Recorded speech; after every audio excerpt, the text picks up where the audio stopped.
Hello and welcome to Geotech Bengal YouTube channel in partnership with Exam Bangla Publication. WEP constable এবং Kolkata police constable 2024 পরীক্ষার জন্য যারা প্রস্তুতি নিচ্ছ তাদের জন্য এক্সাম বাংলার পক্ষ থেকে বেঙ্গল পুলিশ জিকে এক্সপ্রেসের আজকে 16 নম্বর ক্লাস নিয়ে চলে এলাম আমরা। আশা করছি ক্লাসগুলো তোমাদের ভালো লাগছে। যেমন জানো প্রত্যেকদিন সন্ধ্যে 7টার সময় এক্সাম বাংলার অফিসিয়াল ইউটিউব চ্যানেলে বাছাই করা সেরা 30টি প্রশ্ন উত্তর উইথ ব্যাখ্যা সহকারে তোমাদের এই ক্লাস করানো হচ্ছে। তো অবশ্যই ক্লাসটা তোমাদের খুব খুব হেল্পফুল হবে। প্রত্যেকে খাতা পেন নিয়ে বসবে এবং গুরুত্বপূর্ণ যে পয়েন্টগুলো বলবো নোট ডাউন করবে। তো চলো প্রথম প্রশ্ন শুরু করি। ফার্স্ট কোয়েশ্চেন কি বলছে দেখো, গৌতম বুদ্ধের সমকালীন বিখ্যাত চিকিৎসক কে ছিলেন? যদি তোমার অ্যান্সার জানা থাকে অবশ্যই কমেন্ট করে জানাবে। তো সঠিক উত্তরটা হবে এখানে জীবক।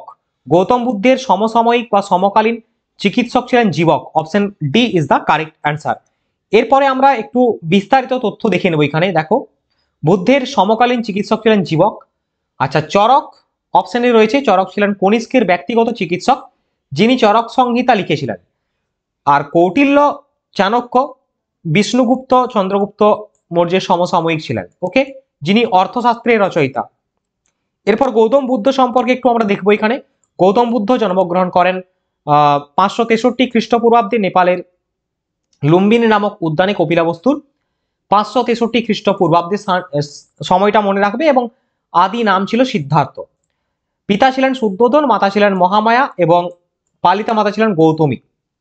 আর পুত্র হচ্ছেন রাহুল। এটাও কিন্তু পরীক্ষায় আসে। আর একটা পরীক্ষায় ভালো প্রশ্ন হয় যেটা হচ্ছে গৌতম বুদ্ধের স্ত্রীর নাম কি?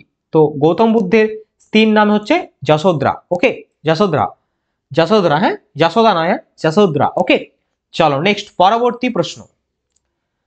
কোন শিখ গুরু নিজেকে সাচ্চা বাদশাহ বলে ঘোষণা করেছিলেন? তো এই ক্ষেত্রে সঠিক উত্তর কোনটা হবে? চারটে অপশনের মধ্যে সঠিক উত্তরটি হয়ে যাবে Guru Hargobind. Option B is the correct answer. Guru Hargobind সাচ্চা বাদশাহ নামে পরিচিত ছিলেন। ষষ্ঠ শিখ গুরু ছিলেন গুরু হরগোবিন্দ। তিনি অকাল তাখত এর প্রতিষ্ঠাতা। সাচ্চা বাদশাহ উপাধি নেন। দ্বিতীয় শিখ গুরু অঙ্গদকে গুরুমুখী বর্ণমালার স্রষ্টা বলা হয়। এটা আমি দেখবে আগের দিন তোমাদের প্রশ্ন দিয়েছিলাম। ওকে, তো এইখান থেকে তোমাদের দেখবে বেঙ্গল পুলিশের, ওয়েস্ট বেঙ্গল পুলিশ হোক বা কেপি হোক, তোমাদের এই মানে শিখ ধর্ম থেকে কিন্তু কোশ্চেন হয়।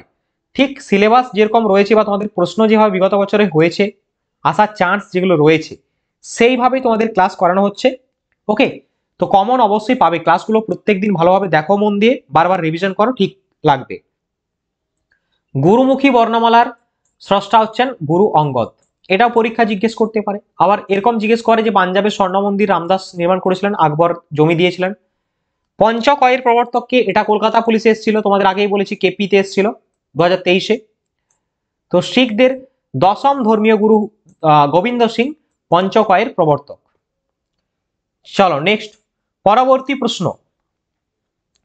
গোখলে মাই পলিটিক্যাল গুরু গ্রন্থটির লেখক কে? তো এটা একটা ইন্টারেস্টিং কোয়েশ্চেন। যদি তোমরা জানো যে গোপাল কৃষ্ণ গোখলে কার রাজনৈতিক গুরু ছিল? মহাত্মা গান্ধী এবং মোহাম্মদ আলী জিন্না দুজনেরই ছিল। তো এখানে আমার সঠিক উত্তরটা হবে মহাত্মা গান্ধী। মহাত্মা গান্ধী লিখেছেন যে গোখলে মাই পলিটিক্যাল গুরু, এই গ্রন্থটা। ওকে, হয়ে গেল। অপশনে রয়েছে চিত্তরঞ্জন দাস। তাহলে চিত্তরঞ্জন দাস কার রাজনৈতিক গুরু ছিলেন? এটাও পরীক্ষায় আসতে পারে। চিত্তরঞ্জন দাস রাজনৈতিক গুরু ছিলেন সুভাষচন্দ্র বসু, এসসি বসের। এরপরে আমরা দেখব মহাত্মা গান্ধীর লেখা বিখ্যাত 5টি বই। ওকে, অল টাইম ফেমাস রয়েছেন সেই বইগুলো। The story of my experiment with truth, পরীক্ষায় বহু আসে। Hind Swaraj or Indian home rule, Gokhale my political guru, the law and the lawyers, Satyagraha in South Africa, এই 5টি বই গান্ধীজির লেখা। ওকে, নেক্সট প্রশ্ন। কোন রাজপুত গোষ্ঠী আকবরের কাছে আত্মসমর্পণ করেনি বলেছে? Very famous question. তো আকবরের কাছে আত্মসমর্পণ করেনি কোন রাজপুত? সঠিক উত্তর হবে Sisodia. Option C is the correct answer. দেখো 1567 সালের মেবারের সিসোদিয়া বংশের রানা উদয় সিং আকবরের বশ্যতা স্বীকার না করলে যুদ্ধ হয়। উদয় সিং পালিয়ে গেলে তার 2 সেনাপতি বীর বিক্রমে যুদ্ধ করে নিহত হন। নেক্সট প্রশ্ন। কোন বর্তনীতে অ্যামমিটারকে যোগ করা হয়? কোন সমবায়? শ্রেণী সমবায়, সমান্তরাল সমবায়, উভয় সমবায় নাকি কোনোটি নয়? তো অ্যামমিটারকে অ্যাকচুয়ালি যুক্ত করা হয় হচ্ছে শ্রেণী সমবায়। অপশন এ হবে সঠিক উত্তর। দেখো কোনো তড়িৎ বর্তনীর প্রবাহ মাত্রা পরিমাপের জন্য যে যন্ত্র সেটি হচ্ছে অ্যামমিটার এবং এটিকে শ্রেণী সমবায়ের মাধ্যমে যুক্ত করা হয়। বর্তনীর সম্পূর্ণ প্রবাহ মাত্রা যাতে এর মধ্যে যেতে পারে এবং তার জন্য অ্যামমিটারকে বর্তনীতে শ্রেণী সমবায়ে যোগ করা হয়। একটি আদর্শ অ্যামমিটারের রোধ 0 হওয়া উচিত। আচ্ছা, এখানে তোমাদের এক্সট্রা আমি দুটো পয়েন্ট রেখেছি, এই দুটো পয়েন্ট তোমরা একটু খেয়াল করবে, পরীক্ষাতে ভালো আসে এইগুলো। যে কোনো বাড়িতে যে ওয়্যারিং করা থাকে, বিভিন্ন যে বৈদ্যুতিক গ্যাজেটগুলো রয়েছে যেরকম পাখা, বাল্ব, হিটার, টেলিভিশন ইত্যাদি, এইগুলো কিভাবে যুক্ত করা হয়? তো ওয়্যারিংটা বেসিক্যালি সমান্তরাল প্যারালালি থাকে, সমান্তরাল সমবায়ে যুক্ত থাকে, সিরিজ কিন্তু নয়। হ্যাঁ, তো এটা ভালো করে মনে রাখবে, এগুলো কিন্তু পরীক্ষাতে বারবার রিপিট হয়, যে কোনো পরীক্ষা দাও না কেন তুমি। আচ্ছা, লাইভ তার, লাইভ তারের রং অনেক সময় জিজ্ঞেস করে, যেটা দিয়ে ডাইরেক্ট কারেন্ট যাচ্ছে, লাল রঙের হয়। নিরপেক্ষ বা নিউট্রাল তার যেটা হচ্ছে ব্ল্যাক রঙের হয়, এবং আর্থিং তারটা সবুজ রঙের হয়, সব থেকে লো কারেন্ট থাকে। ঠিক আছে, আর্থিং সবুজ গ্রিন কালারের হয়। ওকে, চলো নেক্সট কোশ্চেন। পরবর্তী প্রশ্ন দেখো, পৃথিবী পৃষ্ঠে মুক্তি বেগ কত? মুক্তি বেগ বলেছে। তো মুক্তি বেগ বলতে গেলে আমাকে আগে মুক্তি বেগ কাকে বলে এটি জানাটা দরকার। ভালো করে বুঝিয়ে দিচ্ছি বিষয়টা দেখো। আমরা কি জানি যে পৃথিবীর মাধ্যাকর্ষণ শক্তি রয়েছে, যার জন্য প্রত্যেকটি বস্তুকে তার নিজের কেন্দ্রের দিকে আকর্ষণ করে। ওকে, ধরো তুমি দাঁড়িয়ে আছো, একটা পাথর তুমি উপরের দিকে ছুঁড়লে, ঠিক আছে, কনসেপ্টটা বুঝো। তুমি ধরো এখানে দাঁড়িয়ে আছো, এখান থেকে একটা পাথর তুমি উপরের দিকে ছুঁড়লে, পাথরটা এতটা হাইট পর্যন্ত গেল, তারপর সেটা আবার নিচের দিকে পাথরটা নেমে এলো। ওকে, অর্থাৎ তোমার যে গতি মাধ্যাকর্ষণের বিপরীত দিকে সেটা বেশি পরিমাণে কাজ করছে না। যখন আমরা এমন একটা নির্দিষ্ট গতিতে ছুঁড়ব, পৃথিবী ধরো এটা পৃথিবী, সাপোজ ধরো এটা আর্থ, ঠিক আছে, সাপোজ ধরো এটা আর্থ। ওকে, তো এই পৃথিবীর যে মাধ্যাকর্ষণ শক্তি ধরো এত দূর অব্দি কাজ করছে, এখানে তুমি এত দূরে ছুঁড়লে যে এটা পেরিয়ে এখানে চলে গেছে, অর্থাৎ মাধ্যাকর্ষণ শক্তির বাইরে চলে গেছে, তখন যে ফোর্সটা, যে বেগটা আমরা পাবো সেটাকেই পৃথিবীর মুক্তি বেগ বলা হচ্ছে। অর্থাৎ কি, যে ন্যূনতম বেগে ছুঁড়লে কোনো বস্তু পৃথিবী পৃষ্ঠ থেকে তার মহাকর্ষীয় আকর্ষণের বাইরে চলে যায়, তাকেই আমরা কি বলি? তাকেই আমরা বলে থাকি পৃথিবীর মুক্তি বেগ। তো এই মুক্তি বেগ কত? এই মুক্তি বেগের মান হচ্ছে তোমাদের 11.2 কিমি পার সেকেন্ড, 11.2 কিলোমিটার প্রতি সেকেন্ডে। আচ্ছা, এই মুক্তি বেগ এটাকে ক্যালকুলেট করার একটা মানে সূত্র রয়েছে, সেটা তোমাদের জানার দরকার নেই বা প্রয়োজন নেই, তাও একটু আমি বলে দিচ্ছি, অনেকগুলো বিষয় দেখে নাও। যে ন্যূনতম বেগে ছুঁড়লে কোনো বস্তু পৃথিবী পৃষ্ঠ থেকে তার মহাকর্ষীয় আকর্ষণের বাইরে চলে যেতে পারে, তাকে আমরা বলছি মুক্তিবেগ। মুক্তিবেগ বস্তুর ভরের উপর নির্ভরশীল নয় অবশ্যই, যে কোনো ভরের বস্তুকে ভূপৃষ্ঠ থেকে ঊর্ধ্বে সেকেন্ডে 11.2 কিলোমিটার বেগে উৎক্ষেপণ করলে বস্তুটি পৃথিবীর মহাকাশের ক্ষেত্রের বাইরে চলে যায়, মহাকর্ষীয় ক্ষেত্রের বাইরে চলে যায়। তো এখানে অনেক সময় জিজ্ঞেস করে চাঁদের মুক্তিবেগ কত? 2.38 কিমি পার সেকেন্ড। সব থেকে বেশি মুক্তিবেগ কার রয়েছে? সমস্ত গ্রহের মধ্যে বৃহস্পতির রয়েছে সব থেকে বেশি মুক্তিবেগ, 59.5 কিমি প্রতি সেকেন্ডে। ওকে, এটা রয়েছে। চলো এখান থেকে মুক্তি বেগের তোমাদের যেটা সূত্র হয়, সেই সূত্রটা একটু প্রত্যেকে আমি জাস্ট বলবো, এখানে তোমাদের জানার দরকার নেই, ডাব্লিউপি কনস্টেবল বা কলকাতা পুলিশের জন্য তাও একটু জেনে রাখো। দেখো, মুক্তি বেগকে আমরা কিসে প্রকাশ করি? ভিই তে প্রকাশ করি। মুক্তি বেগ হচ্ছে ভিই। তাহলে ভিই সমান কি? ভিই সমান হচ্ছে, তোমরা করবে কি, 2 বড় হাতের জি, আমি বলে দিচ্ছি প্রত্যেকটা, এবং এম, যে কোনো গ্রহের মুক্তিবেগ বার করতে পারবে, ডিভাইডেড বাই আর। আমি প্রত্যেকটা বিষয় বলছি এবং এটা আন্ডার রুট করে দেবে, ঠিক আছে, আন্ডার রুট করে দেবে। এইটা হচ্ছে মুক্তিবেগের সূত্র। তাহলে এখানে 2g, জি মানে কি? এখানে জি মানে হচ্ছে পৃথিবীর যে গ্র্যাভিটি, ঠিক আছে, তার মান। জি মানে এখানে যে ধ্রুবক, মহাকর্ষীয় ধ্রুবক, সাধারণ ধ্রুবক, সেটা হচ্ছে জি। এবং এম মানে হচ্ছে মাস, কোন গ্রহের মাস, ধরো তুমি পৃথিবী, বৃহস্পতি, মঙ্গল যাই নাও না কেন, সেই এম মানে হচ্ছে মাস, এবং আর মানে হচ্ছে ওই গ্রহের রেডিয়াস। তাহলে যদি আমরা পৃথিবীর সাপেক্ষে দেখি, পৃথিবীর গ্র্যাভিটি কত? বড় হাতের G, 6.67 into 10 to the power 11, 10 to the power -11, তাই তো, নিউটন পার কেজি। তো ওটা হচ্ছে পৃথিবীর গ্র্যাভিটি। আর মাস কত পৃথিবীর? মাস হচ্ছে 5.972 ইন্টু 1024 কেজি, এটা হচ্ছে মাস। লিখতেও পারো নাও পারো। তাকে আর বা রেডিয়াস, পৃথিবীর যে রেডিয়াস, ঠিক আছে, 63,70,000, ওটা দিয়ে ভাগ করলে, এটা আন্ডাররুট করে দিলে কিন্তু তোমাদের যে মুক্তি বেগ অর্থাৎ এই মানটা চলে আসবে এইখান থেকে। তাহলে তোমরা এইভাবে কিন্তু এটা করতে পারবে। আমি জাস্ট তোমাদের দেখালাম, এটা এতটাও জানার দরকার নেই। ওকে, কনসেপ্টটা বুঝো। সায়েন্স মানে তোমাকে কনসেপ্টটা বুঝতে হবে, যে কোনো পরীক্ষায় কাজে লাগবে। চলো নেক্সট, পরবর্তী কোশ্চেন। কোন উষ্ণতায় ফারেনহাইট স্কেল পাঠ সেলসিয়াস স্কেলে পাঠের দ্বিগুণ হবে? ভেরি ভেরি ইম্পর্টেন্ট প্রশ্ন, তোমরা চোখ বুঝে অ্যান্সার করবে অপশন এ কে। বাট এটা একদমই হবে না। কি বলেছে দেখো আগে, ফারেনহাইট স্কেল এবং সেলসিয়াস স্কেলে পাঠের দ্বিগুণ হবে বলেছে, সমান কিন্তু বলেনি। যদি আমাকে বলতো কোন স্কেলে, ফারেনহাইট স্কেল এবং সেলসিয়াস স্কেলে পাঠের মান সমান হয় কোন মাত্রায়, তো সেটি হতো তখন -40°C। বাট এখানে দ্বিগুণ হবে বলেছে, তো এই ক্ষেত্রে উত্তর কিন্তু আমাদের হবে হচ্ছে 160°C। Option C is the correct answer. Sir কি করে এলো এটা? তো ফারেনহাইট স্কেল থেকে সেলসিয়াস স্কেলে আমাদের যে মানে কনভার্সন রুল রয়েছে সেটা একটু তোমাকে জানতে হবে এখানে। তোমরা এটা মুখস্থ করে নিতে পারো যে ফারেনহাইট স্কেল এবং সেলসিয়াস স্কেলের মান সমান হয় হচ্ছে -40°C এবং 160°C দ্বিগুণ হয়। এরপরে তোমাদের আমি একটা বিষয় এখানে দেখিয়ে দিচ্ছি, সেই সূত্রটা মনে রাখলেই হবে। ওকে, মনে করো সেলসিয়াস স্কেল এর পার্ট হচ্ছে এক্স, ঠিক আছে, সেলসিয়াস স্কেলের মান আমি ধরছি এক্স, আর ফারেনহাইট স্কেলের পার্ট হচ্ছে 2x, এটা আমরা ধরেছি। ওকে, তাহলে এই সূত্রটা আমরা কি জানি? এই সূত্রটা c/5 সমান f-32 ডিভাইডেড বাই 9, এই সূত্রটাই, এই মানটা বসিয়ে দাও, তাহলেই তোমাদের এই 160°C চলে আসবে। ভেরি সিম্পল, ভেরি সিম্পল ভাবে তোমরা করতে পারবে। কিরকম ভাবে একটু দেখিয়ে দিই আমি এখানে, দেখো। তাহলে আমরা কি জানি, সি বা সেলসিয়াস স্কেলের মান কত? এক্স, তাহলে x/5 হবে এখানে, তাই তো, x/5 সমান f-32 বলেছে। f-32 মানে f এর মান কত? 2x দেওয়া আছে আমার, f এর মান 2x - 32, তাই তো, এটা বসাবে, ডিভাইডেড বাই 9 করে দেবে, এবং এটা কোনাকুনি গুণ করলে হয়ে যাবে। যদি করো এখানে 5 2 এ 10, 10x মাইনাস আসবে 5 3 এ 15, 150, আর 5 10, 160 আসবে এখানে, সমান 9x হয়ে যাবে। ওকে, এবং যখন এদিক ওদিক করবে তখন হচ্ছে x = 160 আসবে। ঠিক আছে, তাহলে হয়ে গেল। এইভাবে তোমরা কিন্তু সিম্পলি করতে পারবে। আমি জাস্ট তোমাদের এগুলো দেখাচ্ছি, তোমাদের করতে হবে না, জাস্ট তোমরা এগুলো মনে রাখার চেষ্টা করবে, তাহলে কিন্তু কোনো পরীক্ষায় তোমরা আটকাবে না। ওকে, চলো নেক্সট কোশ্চেন। সূর্য থেকে কোনটি পৃথিবী বেশি পরিমাণে গ্রহণ করে? সূর্য থেকে পৃথিবী সব থেকে বেশি পরিমাণ গ্রহণ করে কোনটা? সঠিক উত্তর কোনটা হবে গো? এখানে সঠিক উত্তর হবে ইনফ্রারেড। বলো, প্রত্যেকে অ্যান্সার করার চেষ্টা করো। ইনফ্রারেড সব থেকে বেশি পরিমাণে গ্রহণ করে। দেখো এখানে আমার একটা বিষয় মনে আসছে, সূর্য পৃথিবী মানেই দুটো বিষয় আমার মনে আসছে জিওগ্রাফির থেকে, একটা হচ্ছে অনুসুর, একটা হচ্ছে অপসুর। যখন পৃথিবীর সূর্যের সব থেকে কাছে চলে আসে তখন হয় অনুসুর, অনুসুর মানে কাছে, দিনটি হচ্ছে 3রা জানুয়ারি।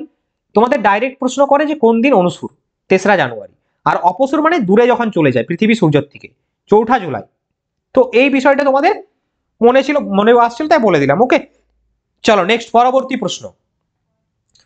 আজকে সায়েন্সের প্রশ্নগুলো কিন্তু খুব ভালো রয়েছে, তাই তো? কি ভালো লাগছে তো ক্লাস? বলো, না আমি পড়িয়ে যাচ্ছি তোমাদের বোরিং লাগছে, এরকমটা নয় তো? বলো প্রত্যেকে, দেখি কার কিরকম লাগছে ক্লাস। ওকে, খুব ভালো। চলো দেখো নেক্সট কোশ্চেনের উত্তর দাও প্রত্যেকে। ফ্লুরোসেন্ট টিউবে ব্যবহার করা হয় কোনটি? ফ্লুরোসেন্ট টিউবে ব্যবহার করা হয় কোনটি? তো এখানে ইউজ করা হয় হচ্ছে সোডিয়াম ভেপার এবং নিয়ন। অপশন সি হবে আমার এখানে সঠিক উত্তর। তো এখান থেকে তোমাদের দেখো ফ্লুরোসেন্ট টিউব এবং নিয়ন সাইন এগুলো হচ্ছে বাল্ব প্লাজমা দ্বারা গঠিত, আর নিয়ন গ্যাস নিয়ন সাইন বাল্বের ভিতরে পাওয়া যায়। ঠিক আছে, হিলিয়াম বা অন্য গ্যাস ফ্লুরোসেন্ট টিউবের ভিতরে পাওয়া যায়। তো কোন টিউবের ভিতরে কি গ্যাস পাওয়া যায় এগুলো থাকে আমরা জানি। ওকে, চলো নেক্সট কোয়েশ্চেন। লোহার উপর দস্তার প্রলেপ দেওয়াকে কি বলা হয়? লোহার উপর দস্তার যে প্রলেপ দেওয়ার প্রক্রিয়া সেটাকে আমরা গ্যালভানাইজেশন বলে থাকি। অপশন এ হবে সঠিক উত্তর। Option A is the correct answer. দেখো গ্যালভানাইজেশন প্রক্রিয়ায় কি ইউজ করা হয়? দস্তা ইউজ করা হয়, তাই তো, যেটা আমরা দেখছি, যাতে লোহার উপর দেওয়া হয় যাতে না মরিচা পড়ে, তাই তো। দেখো এখানে বোঝানো হয়েছে লোহার উপর মরচে পড়া থেকে রক্ষা করার জন্য দস্তাটিকে প্রলিপ্ত করা হয়। লোহা যখন বায়ু এবং আর্দ্রতার সংস্পর্শে আসে তখন তার উপর মরিচা তৈরি হয় এবং ধাতুটিকে ক্ষয় করে দেয়। মরিচা হলো হাইড্রেট আয়রন অক্সাইড, যার রাসায়নিক সূত্র Fe2O3 NH2O। ওকে, চলো নেক্সট কোশ্চেনে যাব আমরা। তো আমরা দেখলাম ইতিহাস এবং বিজ্ঞানের প্রশ্ন, এরপরে আমরা ভূগোল, polity, economy, static GK, current affairs ঠিক যেভাবে সিলেবাসে রয়েছে, চাপ নেই। এবং আমি গ্যারেন্টি দিচ্ছি তোমাদের এখান থেকে সিরিজটা পুরোটা কমপ্লিট করলে প্রত্যেকটা ক্লাস যদি খুব ভালোভাবে দেখো এবং রিভিশন করো, নোট ডাউন করো আমার কথা মতো, তাহলে গ্যারেন্টি কমন পাবে। চলো নেক্সট কোশ্চেন উত্তর দাও। ভারতের কোন অঞ্চল অবন্তিকা নামে বিখ্যাত ছিল?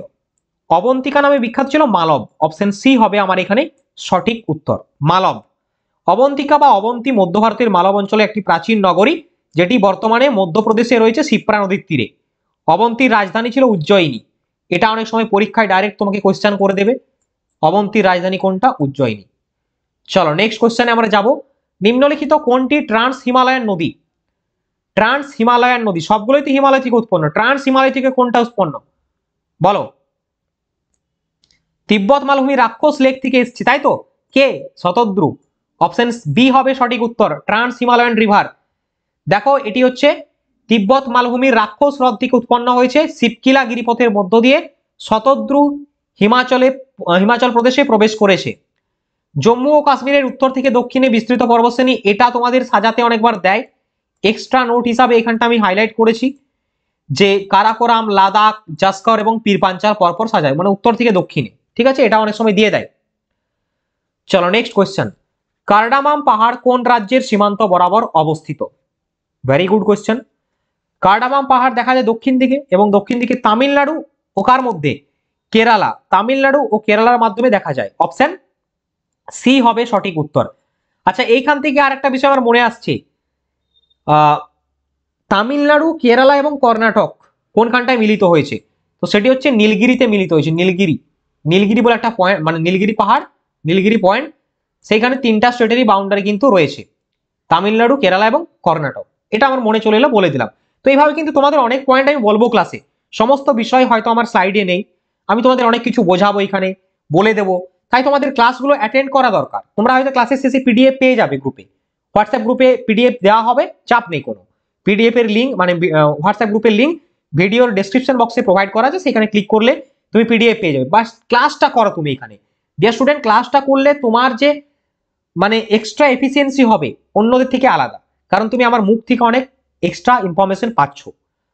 চলো অন্যান্য পাহাড়গুলো আমরা দেখে নেবো এরপরে। বিভিন্ন রাজ্যে রয়েছে, আনকমন জিনিস জিজ্ঞেস করতেই পারে, যেরকম পাটাকি পাহাড় নাগাল্যান্ডে রয়েছে, খাসি পাহাড় মেঘালয়ে রয়েছে, নাগা পাহাড় নাগাল্যান্ডে দেখা যায়, মিজো পাহাড় মিজোরামে রয়েছে, মণিপুরে রয়েছে, দফলা পাহাড় অরুণাচল প্রদেশে, জয়ন্তিয়া পাহাড় মেঘালয়ে, সান্দাকুপু পাহাড় পশ্চিমবঙ্গের, highest peak 3636 kilometre metre, sorry লিখে নাও প্রত্যেকে। ওয়েস্ট বেঙ্গলের হাইয়েস্ট পিক 3636 মিটার উচ্চতা বিশিষ্ট সান্দাকুপু ওয়েস্ট বেঙ্গলের হাইয়েস্ট পিক, পরীক্ষাতে আসতে পারে। চলো নেক্সট কোয়েশ্চেনের দিকে আমরা যাব পরবর্তী। আচ্ছা, এখানে আরো অনেকগুলো পয়েন্ট দেওয়া হয়েছে, ভেরি গুড। তথ্য যত বাড়বে তত আমাদের ভালো হবে। ভারতের সর্বোচ্চ শৃঙ্গ কাঞ্চনজঙ্ঘা বলছে এখানে, কিন্তু তোমাদের অপশনে K2ও থাকতে পারে। খুব ভালো করে, যেহেতু K2 হচ্ছে ডিসপিউটেড এরিয়ার মধ্যে রয়েছে, তাই তোমাদের প্রশ্ন যেভাবে করবে সেই অনুযায়ী উত্তর করতে হবে। ওকে, যদি আমার অপশনে দিয়ে দেয় ডাইরেক্ট প্রশ্ন যে ভারতের উচ্চতম শৃঙ্গ কোনটা, এবং দেখতে পাচ্ছ K2 রয়েছে, তাহলে K2 ফার্স্ট উত্তর হবে, ঠিক আছে? ডিসপিউটেড এরিয়া ছাড়া যদি বলে, তাহলে যদি অপশনে K2 থাকে তাহলে করবে না, একদম কাঞ্চনজঙ্ঘা পিক করবে। কাঞ্চনজঙ্ঘার উচ্চতা 8586 মিটার, 28169 ফুট। নন্দা দেবী উত্তরাখণ্ডে অবস্থিত ভারতের দ্বিতীয় সর্বোচ্চ শৃঙ্গ, আনাইমুদি দক্ষিণ ভারতের সর্বোচ্চ শৃঙ্গ, আর মাউন্ট এভারেস্ট পৃথিবীর সর্বোচ্চ শৃঙ্গ নেপালে অবস্থিত। ওকে, 4টা পয়েন্ট এখানে এক্সট্রা পেয়ে গেলে আরো। চলো পরবর্তী প্রশ্নের দিকে যাব। নিম্নলিখিত কোন রাজ্যে শীতকালে বৃষ্টিপাত ঘটে? কোশ্চেনটা শুনতে একটু অড লাগছে, তো এখানে বেশিরভাগ তোমাকে বলতে চাইছে যে মৌসুমী বায়ুর প্রভাবে শীতকালে কোন রাজ্যে বৃষ্টিপাত হয়, এটা তো আমরা জানি। দক্ষিণ পশ্চিম মৌসুমী বায়ুর শাখা ভারতের কেরালা রাজ্য দিয়ে প্রবেশ করে। ওকে, সেটা যাওয়ার সময় হচ্ছে, কিন্তু গল্পটা আমার আসার সময়, যখন মৌসুমী বায়ু ব্যাক আসবে, ফিরে যাবে সেপ্টেম্বর অক্টোবর মাসের দিকে, উত্তর পূর্ব মৌসুমী বায়ু যখন ভারতের পূর্ব উপকূল বরাবর আসছে, বঙ্গোপসাগর থেকে জলীয় বাষ্প সংগ্রহ করে প্রচুর পরিমাণে বৃষ্টিপাত ঘটায় ভারতের দক্ষিণ পূর্ব দিকের রাজ্যগুলোতে। তার মধ্যে অন্যতম রাজ্য তামিলনাড়ু, যেখানে বছরে দুবার বৃষ্টিপাত হয়। তো option A is the correct answer, option A হবে আমার সঠিক উত্তর। এক্সপ্লেনেশনটা ভালো করে মনে রাখবে, ঠিক আছে? তামিলনাড়ু হবে সঠিক উত্তর। এখানে অন্য রাজ্য হয়, বাট সব থেকে বেশি তামিলনাড়ু। ওয়েল, চলো নেক্সট পরবর্তী প্রশ্ন। নিম্নলিখিত কোন শহরটিকে ভারতের 0 মাইল কেন্দ্র, 0 মাইল বলা হয়? তো 0 মাইল যে মাইলস্টোনটা রয়েছে, ফলকটা রয়েছে, সেটা ট্রায়াঙ্গেল শেপে রয়েছে এবং সেটা হচ্ছে ক্লাইমস্টোন দ্বারা তৈরি, ব্রিটিশ আমলে তৈরি হয়েছিল 1907 সালে। নাগপুরে রয়েছে, মহারাষ্ট্রের নাগপুরে। জিওগ্রাফিক্যালি সেই জায়গাটা ভারতের সেন্ট্রাল জায়গা। ওকে, অপশন বি হবে আমার সঠিক উত্তর। 0 মাইল কেন্দ্র ভারতের নাগপুরে রয়েছে। জাস্ট তোমরা ভালো করে দেখে নাও, বারবার রিভিশন করে নাও। অনেক তথ্য এখানে প্রোভাইড করব, আস্তে আস্তে ভালো করে দেখবে। দেখো, 0 মাইল ফলক ভারতের ভৌগোলিক কেন্দ্র, জিওগ্রাফিক্যাল সেন্টার, এটি মহারাষ্ট্রের নাগপুরে অবস্থিত। 0 মাইল স্টোন হলো 1907 সালে মহারাষ্ট্রের নাগপুরে একটা ত্রিকোণমিতিক ট্রায়াঙ্গুলার শেপের সমীক্ষার সময় ব্রিটিশরা এটা কিন্তু তৈরি করেছিল। 0 মাইল স্টোন বেলে পাথর দিয়ে তৈরি, একটি স্তম্ভ নিয়ে গঠিত। আচ্ছা, হয়ে গেল এখানে আমার 0 মাইল স্টোন। এরপরে এখান থেকে ইন্ডিয়ান স্ট্যান্ডার্ড টাইমটা আমি দিয়েছি, কোন রাজ্যের উপর দিয়ে, কোন শহরের উপর দিয়ে গেছে, বারবার প্রশ্ন করে এরা। এলাহাবাদের মির্জাপুরের শহরের মধ্যে দিয়ে গেছে, 5টি রাজ্যের উপর দিয়ে, UP, MP, Chhattisgarh, Orissa, Andhra Pradesh. Indian standard time 82 degree 5 minute রে ভাই, মনে পড়ছে না? 82 ডিগ্রি 30 মিনিট, 82.5 ডিগ্রি ভারতের প্রমাণ সময় ধরা হয়। এইটাই কোন, এই লাইনটা কোনটার উপর দিয়ে গেছে এটাই বলতে চাইছে। তো এটা হচ্ছে এলাহাবাদের উপর দিয়ে গেছে, আর কিছুই নয়। চলো পরবর্তী প্রশ্ন দেখো। প্রথম স্পিকার যার বিরুদ্ধে অনাস্থা প্রস্তাব পেশ করা হয়েছিল? গণেশ বাসুদেব মাভালঙ্কার ভারতের প্রথম স্পিকার যার বিরুদ্ধে নো কনফিডেন্স মোশন আনা হয়েছিল। বি কেয়ারফুল, তোমাকে বলছে ফার্স্ট স্পিকার যার বিরুদ্ধে নো কনফিডেন্স মোশন আনা হয়েছিল। প্রেসিডেন্ট বলেনি কিন্তু, প্রাইম মিনিস্টার বলেনি, তোমাকে বলেছে স্পিকার। তাই উত্তরটি হবে অপশন এ, জিভি মাভালঙ্কার। ওকে, প্রথম লোকসভা 17 এপ্রিল 1952-তে প্রতিষ্ঠিত হয়েছিল এবং ফার্স্ট অনাস্থা এসেছিল 1963 সালে আগস্ট মাসে। কার সময়? জওহরলাল নেহরুর সময়। যদি প্রাইম মিনিস্টার বলতো তাহলে জেএনইউ হতো, সরি জওহরলাল নেহরু হতো। এই প্রস্তাবটি, তো এই প্রস্তাবটি আচার্য জেবি কৃপালিনী দ্বারা উত্থাপন করা হয়েছিল। মাত্র 62টা ভোটে পেয়েছিল, যেখানে 347টা আন্দোলনের বিরুদ্ধে গিয়েছিল। ওকে, চলো পরবর্তী প্রশ্নের দিকে আমরা নজর দেব। ভারতীয় নৌবাহিনীর সুপ্রিম কমান্ডার কে? তো আমরা ভারতের সেনাবাহিনীর সুপ্রিম কমান্ডার জানি কে, ভারতের রাষ্ট্রপতি। এই মুহূর্তে ভারতের রাষ্ট্রপতি কে রয়েছেন? দ্রৌপদী মুর্মু। অপশন এ হবে সঠিক উত্তর। তো নৌবাহিনীর সুপ্রিম কমান্ডারও কিন্তু ভারতের রাষ্ট্রপতি, অপশন এ। চলো এক্সপ্লেনেশন দেখে নাও প্রত্যেকে। ভারতীয় নৌবাহিনী হলো ভারতীয় সশস্ত্র বাহিনীর নৌ শাখা। ভারতের রাষ্ট্রপতি হলেন ভারতীয় নৌবাহিনীর সুপ্রিম কমান্ডার। অ্যাডমিরাল হলেন ভারতীয় নৌবাহিনীর সর্বোচ্চ পদমর্যাদায় কমিশন প্রাপ্ত কর্মকর্তা। প্রত্যেকটা পয়েন্ট স্টেপ বাই স্টেপ বলবো, খুব ইম্পর্টেন্ট পয়েন্ট, পরীক্ষার জন্য ভেরি ভেরি ইম্পর্টেন্ট। ভারতীয় নৌবাহিনী 1950 সালের 26শে জানুয়ারি এস্টাবলিশড হয়। এর মূল মন্ত্র মানে মোটোটা কি? স্যাম নো বরুণ, যার অর্থ আমাদের জন্য শুভ হোক হে বরুণ। প্রতি বছর 4 ডিসেম্বর নৌবাহিনী দিবস পালন করা হয়, নেভি ডে। নৌবাহিনীর বর্তমান প্রধান হলেন অ্যাডমিরাল দীনেশ কে ত্রিপাঠী এবং নৌবাহিনীর ভাইস চিফ হলেন অ্যাডমিরাল কৃষ্ণ স্বামীনাথন। দেখো, স্ট্যাটিক, কারেন্ট অ্যাফেয়ার্স, অতীতের প্রশ্ন, বর্তমানের প্রশ্ন, ভবিষ্যতে কি আসবে, সমস্ত বিষয় তোমরা এখানে দেখতে পাচ্ছ, তার রেজুলেশন তোমাদের দেওয়া হচ্ছে। কোনো কিছু ছুট যাওয়ার বিষয় নেই এখানে। ভারতের প্রতিরক্ষা বাহিনীর সর্বোচ্চ কমান্ডার হলেন ভারতের রাষ্ট্রপতি। এতগুলো পয়েন্ট জানতে পারলে বলো ক্লাস ভালো লাগছে কিনা? ইয়াস অর নো? যদি ইয়াস তাহলে প্রত্যেকটা লাইক করবে, তার লাইকটা আমি দেখতে চাই। যদি 300 জন ক্লাসটা দেখে, যেন আবার 300টা লাইক পাই এখানে। চলো নেক্সট কোয়েশ্চেনের দিকে যাব। পরবর্তী প্রশ্ন বলছে, নিম্নের কোন হাউসের চেয়ারপারসন সেই হাউসের সদস্য নন? তো ভারতের উপরাষ্ট্রপতি গো জগদীপ ধনখড় রাজ্যসভা, অপশন বি হবে সঠিক উত্তর। রাজ্যসভার চেয়ারম্যান সেই হাউসের সদস্য নন, ঠিক আছে? তো ভারতের উপরাষ্ট্রপতি রাজ্যসভার চেয়ারপারসন, তিনি রাজ্যসভার কিন্তু সদস্য নন।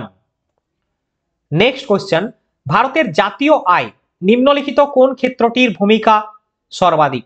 আগের দিনেই এক্সপ্লেনেশনে বুঝিয়েছিলাম ইন্ডিয়ান ইকোনমির প্রশ্ন।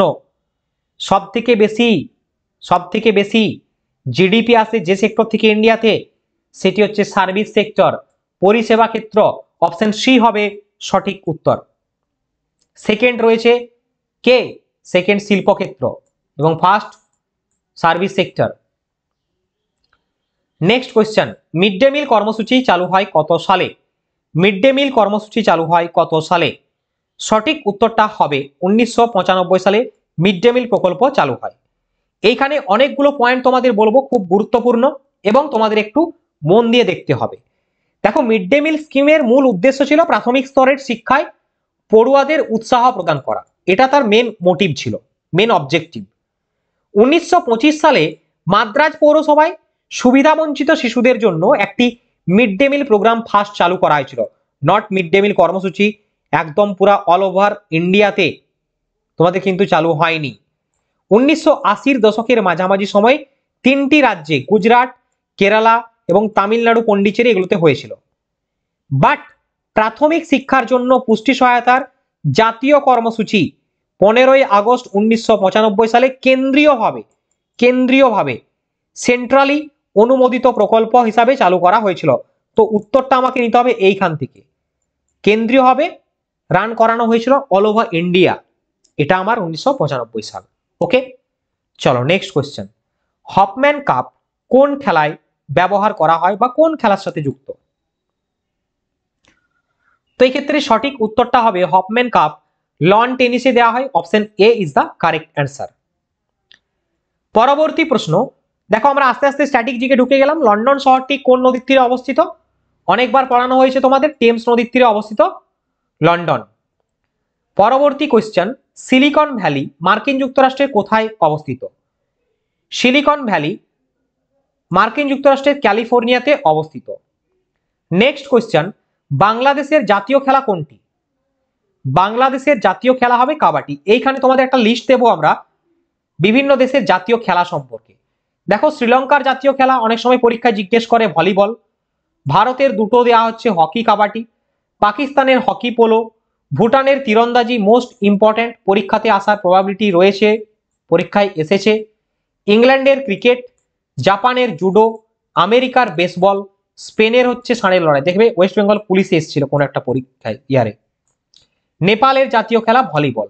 পার্শ্ববর্তী দেশ, পাশাপাশি গুরুত্বপূর্ণ দেশের বিভিন্ন জাতীয় খেলা আমরা দেখলাম। নেক্সট প্রশ্নে আমরা যাব, রঙ্গস্বামী কাপ কোন খেলায় যুক্ত বা কোন খেলায় দেওয়া হয়? রঙ্গস্বামী কাপ দেওয়া হয় হকিতে, আগা খান কাপ দেওয়া হয় হকিতে। তো এগুলো মনে রাখবে প্রত্যেকে, বারবার তোমাদের কোনো না কোনো দিন আমি প্রত্যেক দিনই দিচ্ছি এগুলো, যাতে তোমাদের বেশি করে মনে থাকে। নেক্সট কোশ্চেন, পরবর্তী কোশ্চেন বলছে প্রথম মহিলা নোবেল পুরস্কার প্রাপক কে? তো প্রথম মহিলা ব্যক্তি যিনি নোবেল পুরস্কার পেয়েছিলেন তিনি হলেন মাদাম কুরি। এখান থেকে অনেক রকমের প্রশ্ন হওয়ার চান্স রয়েছে, তাই পুরো ডিটেলসটা একটু দেখে নাও প্রত্যেকে। দেখো, ম্যারি কুরি 1903 সালে পদার্থবিজ্ঞানে নোবেল পুরস্কার পান এবং 1911 সালে রসায়নে নোবেল পুরস্কার পান। অনেকবার কিন্তু নোবেল পুরস্কার পেয়েছেন এই মেরি কুরি। মেরি কুরি ছিলেন একজন পদার্থবিদ, রসায়নবিদ এবং বিকিরণ গবেষণায় অগ্রগামী ব্যক্তি। তিনি এবং তার স্বামী পিয়েরে তেজস্ক্রিয় বা রেডিও অ্যাক্টিভিটি উপাদান পোলোনিয়াম এবং রেডিয়াম আবিষ্কার করেন।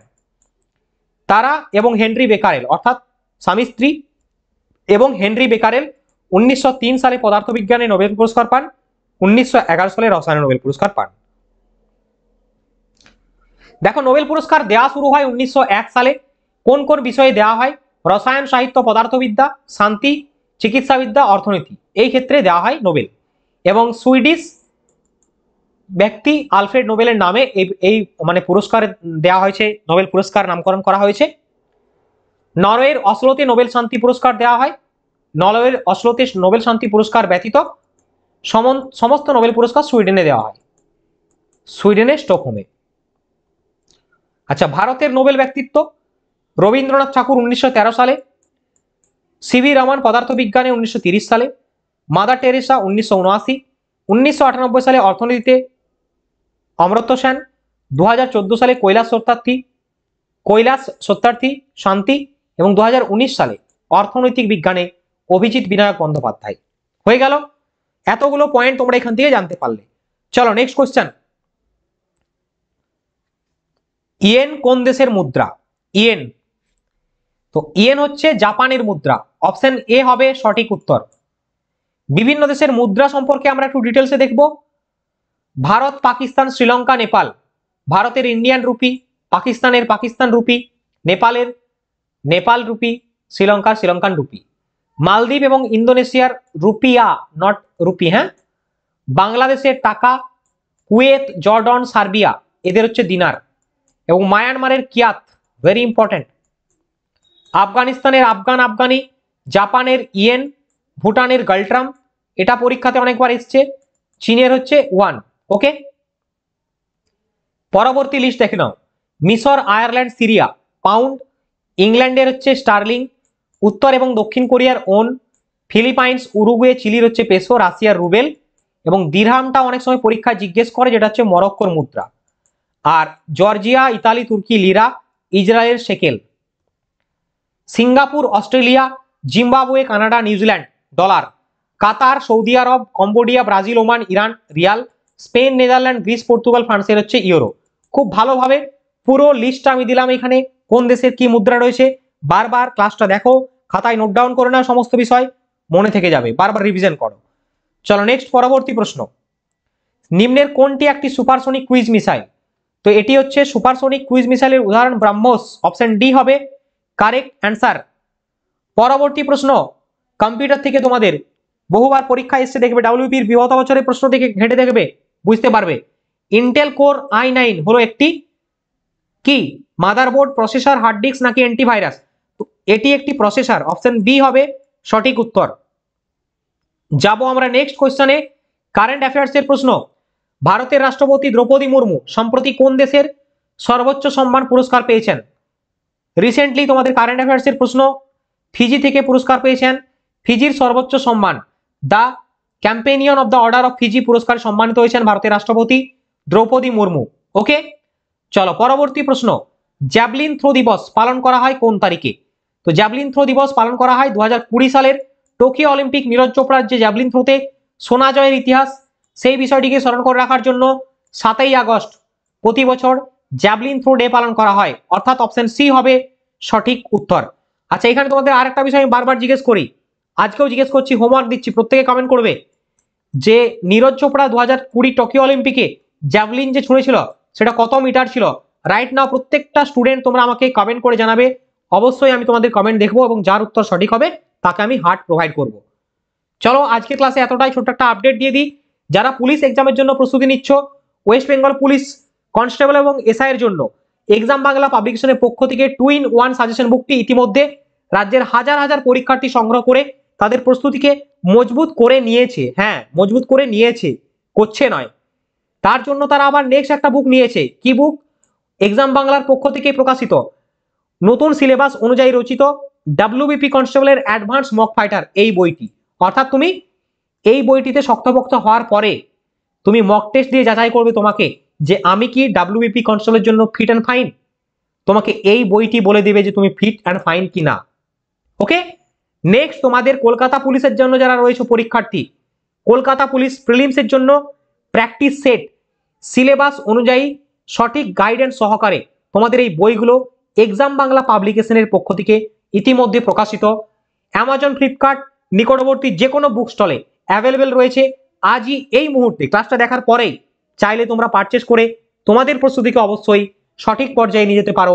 বিগত বছরে বহু পরীক্ষার্থী সাকসেস পেয়েছে এখান থেকে, আশা করছি তোমরাও পাবে, নো ডাউট। ওকে, চলো আজকে ক্লাসটি কেমন লাগলো প্রত্যেকে কমেন্ট করে জানাবে। দেখা হচ্ছে নেক্সট ক্লাসে। সকলে ভালো থেকো, সুস্থ থেকো, বন্দে মাতরম, জয় হিন্দ।